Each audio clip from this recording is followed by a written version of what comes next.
ఇవి చూస్తున్నారు కదా, ఏంటివి అనుకుంటున్నారు? ఇవి క్యారెట్ అనుకున్నారా? కాదు, గాజర్గడ్డ. ఈ చలికాలం మాత్రమే వస్తుంది. ఈ వింటర్ లో వచ్చే ఈ గాజర్గడ్డ చాలా మంది స్వీట్ చేస్తుంటారు, హల్వా. అయితే ఆ హల్వానే కాకుండా, అంటే హల్వా అంటే మనం రెగ్యులర్ గా తినలేం కదా, ఒకసారి తింటాం స్వీట్.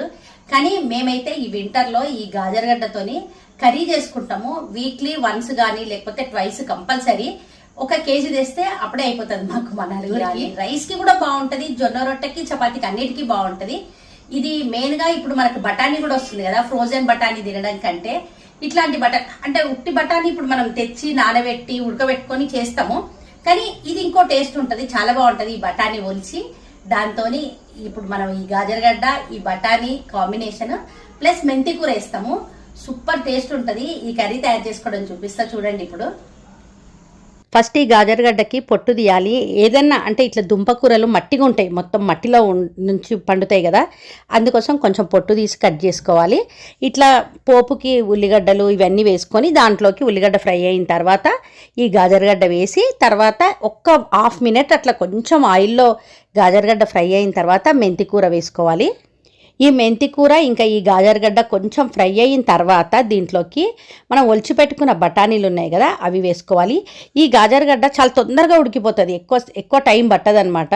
ఇంకా తర్వాత దీంట్లోకి పచ్చిమిర్చి పేస్ట్ వేసుకోవాలి. పచ్చిమిర్చి, వెల్లిపాయలు కొంచెం ఒక 4 వెల్లిపాయలు, కొంచెం సాల్ట్ వేసి గ్రైండ్ చేసుకున్న పేస్ట్ అది వేసి, ఇది అంటే ఈ పచ్చిమిర్చి అంతా కూడా ఇంట్లో మంచిగా ఉడకాలన్నమాట ఈ నూనెలో. అట్లా ఒక 2 మినిట్స్ అట్లా ఉడికిన తర్వాత ఇప్పుడు దీంట్లోకి కొంచెం సాల్ట్, కొంచెం పసుపు వేసుకోవాలి. ఆల్రెడీ పచ్చిమిర్చి పేస్ట్లో కూడా సాల్ట్ ఉంటుంది కాబట్టి చూసుకొని వేసుకోండి. ఇప్పుడు ఇది ఇంకా ఫ్రై అయిపోయిన తర్వాత ఇంకా మనం ఇంతే, ఇంకా ఏం వేసుకోము అంటే పర్వాలేదు, కొంచెం నువ్వుల పొడి వేసుకుంటే సూపర్ టేస్ట్ ఉంటుంది. దీంట్లోకి నువ్వుల పొడి వేసుకోవాలంటే కొంచెం నీళ్ళు వేయండి, కర్రీకి ఎక్కువ అవసరం ఉండదు. నువ్వుల పొడి వేసుకుంటాము. బఠానీ లేదనుకోండి, బఠానీ కొంచెం వేసుకొని, అంటే బఠానీ ఎక్కువ వేసుకున్నప్పుడు నువ్వుల పొడి కొద్దిగా వేసుకుంటే సరిపోతుంది. ఒకవేళ బఠానీ లేదనుకోండి, నువ్వుల పొడి ఎక్కువ వేసుకొని చేసుకుంటాం ఈ కర్రీ, ఇంకా బాగుంటది. అయితే దీనికి ఏమైతుందంటే నువ్వుల పొడిలో ఒకటి నేను నువ్వుల పొడి వేస్తున్నా. మా అమ్మ వాళ్ళు మేము చిన్నగా ఉన్నప్పుడు గడ్డి నువ్వుల పొడి అని వేస్తుండే. గడ్డి నువ్వులు మీలో ఎంతమందికి తెలుసు మాకు కామెంట్ చేయండి. గడ్డి నువ్వులు కూడా చాలా మంచిది హెల్త్కి.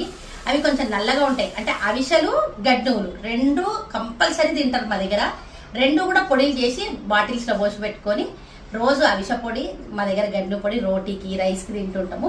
అయితే ఆ గడ్డు పొడి వేస్తే బాగుంటది ఈ కర్రీలో. కాకపోతే నేను ఇప్పుడు మా దగ్గర అంటే ఉప్పు, కారము, వెల్లిపాయలు అన్ని వేసింది ఉంది ఆ పొడి. అది కాకుండా ప్లేన్ వేస్తాం అనమాట. మామూలుగా గడ్డి నువ్వులు, ఉట్టి నువ్వులు వేయించి ఎట్లా వేస్తామో అట్లా గడ్డి నువ్వుల పొడి వేస్తాము. మీకు ఈ కర్రీ ఇంతకుముందు తెలుసా కూడా మాకు చెప్పండి.